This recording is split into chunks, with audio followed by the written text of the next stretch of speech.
Nous vous remercions d'abord de nous avoir reçus parce que nous savons qu'à chaque occasion où il y a un problème avec les commerçants, nous venons et vous nous accueillez et nous parlons sincèrement avec vous.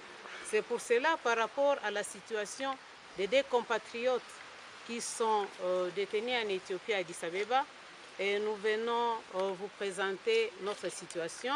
Nous savons très bien que vous êtes au courant de ce qui se passe, mais nous souhaitons que vous puissiez intervenir à votre niveau pour que ces deux compatriotes, dont Sadiki et Balemba, de Bukavu et de Goma, puissent d'abord rentrer au pays et savoir comment on peut chercher une solution par rapport à leur situation.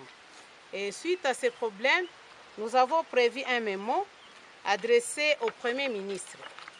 Et comme vous êtes le représentant du gouvernement central, vous allez nous permettre de lire ces mémos avant de vous les remettre si vous acceptez. Oui, allez-y. Merci. Mémorandum adressé au gouvernement de la République démocratique du Congo. Excellence, Monsieur le Premier ministre, chef du gouvernement, avec l'expression de nos hommages les plus différents. Les notables du Nord Kivu en général et les commerçants en particulier se font l'honneur de vous saisir en rapport avec la situation très préoccupante que traversent deux commerçants congolais en Éthiopie. Votre Excellence n'est pas sans savoir que deux commerçants, dont Kassere Kassadiki de la ville de Goma et Balembe Machara Janvier de la ville de Bukavu, ont été arrêtés respectivement le 2 juillet 2018 et le 9 juin 2018 à l'aéroport d'Addis Abeba en Éthiopie, alors qu'ils y étaient en transit en partance pour la Chine. Leur argent confisqué et ont été soumis à un interrogatoire devant le tribunal de grande instance d'Addis Abeba le 4 juillet 2018. S'il est vrai qu'il leur est reproché la détention d'une somme d'argent dont le montant est supérieur au plafond prévu par la réglementation en matière dans un pays où la RDC n'a plus d'ambassade pour voler à leur secours, il est du devoir du gouvernement de la RD Congo, dont vous avez la charge de s'impliquer rapidement et activement par des voies diplomatiques en vue d'empêcher les poursuites contre ces compatriotes dont la contribution au développement de notre pays à travers leurs activités commerciales n'est plus à démontrer. Pour ce faire, vous plaira-t-il, Excellence, Monsieur le Premier ministre, de bien vouloir faire impliquer notre gouvernement en vue d'obtenir la libération de nos compatriotes Kassere Kassadiki de Goma et Balemba Machara Janvier de Bukavu et leur argent arrêté ainsi que la restitution de leur somme d'argent confisquée par les autorités éthiopiennes. C'est dont les collectifs de notabilité du Nord Kivu et particulièrement les commerçants congolais vous remercient d'avance. Dans l'espoir que le présent mémorandum attirera l'attention particulière de votre Excellence, veuillez agréer, Excellence, Monsieur le Premier ministre, l'expression de notre franche collaboration. C'est fait à Goma le vendredi 13 juillet 2018.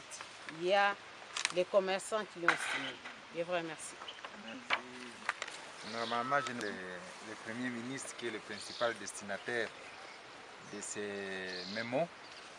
Mais je voudrais d'abord commencer à exprimer à l'endroit de toute la notabilité du Nord Kivu, du Sud Kivu, ainsi qu'aux opérateurs économiques, le sentiment de compassion envers vous pour ce qui a frappé la corporation, notamment l'arrestation de nos compatriotes en Éthiopie. Je dois préciser que nous avons été saisis et à notre niveau, nous avons saisi le gouvernement de la République au sujet de la question.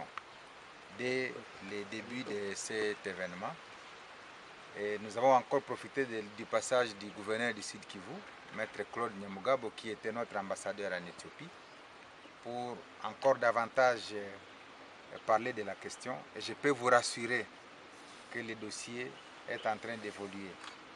Même si vous avez dit qu'il n'y a plus d'ambassadeur, non, nous avons l'ambassadeur Ngandou qui était l'ambassadeur itinérant, mais qui est aujourd'hui en Éthiopie, qui a remplacé Maître Claude Nyamugabo, qui est aujourd'hui notre collègue gouverneur du Sud Kivu. Et donc, comme notre collègue avait de fortes entrées en tant qu'ancien ambassadeur, c'est avec lui qu'on est en train de traiter la question. On a appelé l'ambassadeur Ngandou au sujet de la question pour qu'on sorte le dossier de la justice et qu'il soit traité plutôt diplomatiquement. C'est ça la démarche que nous sommes en train de faire. Donc, le sortir de la justice pour la diplomatie. Et c'est cette migration-là qu'on veut obtenir très rapidement des autorités éthiopiennes. Et on a des promesses que si pas aujourd'hui ou demain, ils pourraient, je parle encore au conditionnel parce que ce n'est pas nous qui gérons les circuits en Éthiopie, ils pourraient éventuellement sortir de la détention. Mais c'est sous réserve, encore une fois, de ce que feront les autorités éthiopiennes. Mais comme nous sommes quand même dans un dialogue entre vous et nous, c'est de rappeler aussi que dans la pratique, les différents instruments juridiques, effectivement, instituent quand même certaines interdictions par rapport au voyage avec l'argent liquide. C'est ici donc les lieux, comme on est dans un dialogue, de les rappeler, qu'avec le terrorisme qui se passe à travers le monde, avec toutes les actions qui se passent par-ci, par-là, effectivement au niveau international, on a limité les sommes avec lesquelles on doit voyager. Parce qu'on pense que si on permettait à de grosses sommes de circuler comme on le veut, ça peut financer aussi des mouvements terroristes. Tel n'était pas le cas pour les nôtres qui, eux, avaient un objectif purement commercial. Mais aux yeux de la communauté internationale, on ne peut pas être dans le cœur des enfants de Goma qui n'ont comme objectif que le commerce. On va avoir tendance à les associer à tous ces mouvements qui circulent à travers le monde. Donc c'est aussi ça la compréhension qu'il faut que les communs des mortels puissent avoir par rapport aux attitudes du gouvernement éthiopien. Certainement que le gouvernement éthiopien, en mettant la main sur une somme d'argent peut-être aussi importante que celle qui est autorisée à circuler manuellement, a pensé ou aurait pensé à ce genre d'entreprise. Donc je voudrais que cela soit dit aussi clairement pour que, en faisant nos démarches, que peut-être demain, un tel cas ne puisse pas arriver. Parce que s'il arrivait, on va dire, mais vous aussi les autorités congolaises, pourquoi vous n'avez pas rappelé les instruments qui guident ce genre de situation à travers le monde? Donc nous avons aussi l'obligation de rappeler cela à nos opérateurs économiques. Ce serait un manquement à mon devoir si je ne les rappelais pas ici. Je n'ai pas la prétention de vouloir cacher ça pour que vous disiez que non, il est avec nous. Non. Être avec vous ou être avec nous, c'est aussi rappeler certaines dispositions telles qu'instituées par les conventions internationales. Donc, ce n'est pas pour autant dire que nous ne nous associons pas au malheur qui a frappé les nôtres. Donc, soyez rassurés que et nous, ici comme gouverneurs, et celui du Sud Kivu, parce que les deux compatriotes viennent quand même de nos deux provinces, nous sommes les plus touchés pour que nous puissions voir très rapidement la situation être décantée.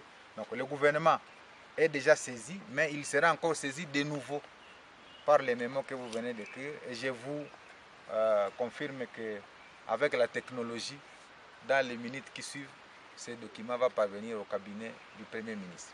Parce qu'on ne va plus attendre que l'avion quitte Goma pour arriver à Kinshasa. Donc, dès que je rentre dans mon bureau, comme il est digitalisé, tout de suite, le Premier ministre va voir son document. Et peut-être que s'il a une réponse à nous donner de son côté, nous ne manquerons pas à vous le faire parvenir. Sinon, encore une fois, transmettez tous nos sentiments de compassion envers toutes les familles et me dire que le gouvernement se penche, et particulièrement celui du Nord. Merci bien. De faire l'action avec les commerçants, c'est quoi? Pourquoi la présidente de la République? Bon, il s'agit d'un plaidoyer en faveur de la libération de nos compatriotes, Kassere Kassadiki de la ville de Goma et Machar à janvier de la province du Sud Kivu, à Bukavu, qui ont été arrêtés par les autorités éthiopiennes pour des raisons qui sont déjà connues. On les reproche d'avoir convoyer une somme supérieure au montant fixé par le plafond à la matière. Et notre objectif, notre action de ce jour, c'était de rencontrer le gouverneur de province, lui qui représente le Premier ministre.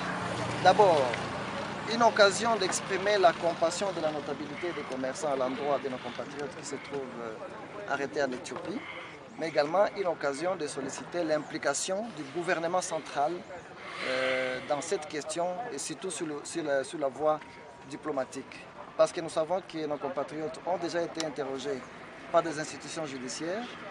Nous voudrions éviter que l'on puisse continuer avec les poursuites judiciaires, mais la question reste essentiellement diplomatique et avec cette voie, nous pensons que c'est possible d'obtenir leur libération, mais également la restitution de la somme d'argent qu'ils détenaient.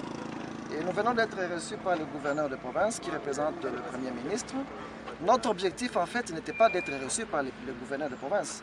Notre objectif, c'était d'amener le gouverneur de province, lui qui représente le gouvernement central, à demander au gouvernement central de s'impliquer. Et que donc nous attendons, notre attente, c'est l'implication du gouvernement central pour qu'on aboutisse aux résultats. Et les résultats pour nous, c'est la libération de Kasereka Sadiki de Goma, de Janvier Machara de Bukavu, mais également la restitution de la somme qui leur avait été confisquée. C'est ça l'attente de la notabilité par rapport à cette question. Quel délai que vous donnez au gouvernement? Nous n'avons pas voulu donner un délai au gouvernement. Nous voudrions seulement qu'ils puissent user de leur sagesse et qu'ils puissent prendre cette affaire à bras le corps pour freiner la machine judiciaire en faveur des négociations sur le plan diplomatique. Même si ils ont violé une loi internationale qui existe de ne pas dépasser un montant. Il est certes que la loi a été violée, mais dans les cas d'espèce, nous pensons qu'il faut d'abord les sauver du trou dans lequel ils se trouvent.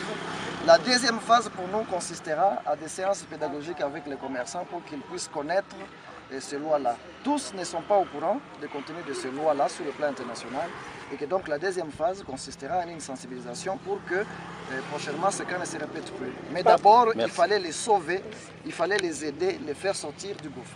Par rapport aux réponses du gouverneur, vos impressions? Bon, nos impressions sont telles que le gouverneur, vous avez entendu, il a parlé au conditionnel. Donc rien ne nous rassure jusque-là.